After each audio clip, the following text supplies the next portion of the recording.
One of the things that your program will often have to do is get input from the user. And the way you do that is with the input function. The parameter of the input function is the prompt that's displayed to the user. And the program waits on the user to enter data at the keyboard, followed by the enter key, before it will return to the program.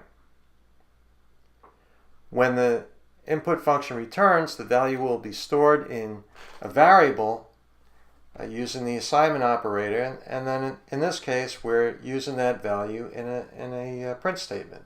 So we've got two parameters to our print statement. One is a literal string and the other is data that has been entered at the keyboard by the user and stored in quote. Let's see how this thing runs.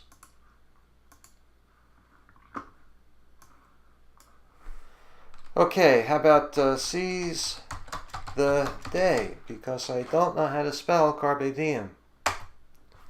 There we go. So we've got our prompt, that's please enter a quote, that's what we saw here. And we've got the first parameter to print, that's what we see here, and then we've got the value that was stored in quote, and that's what we see here. Okay, so a couple of things.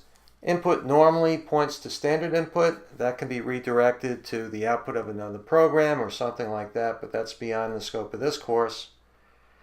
And I want to point out that input is one of the differences between Python 2 and Python 3. So if you're looking at a program and you see the raw input function in it, raw underscore input, that indicates that the code was written for Python 2.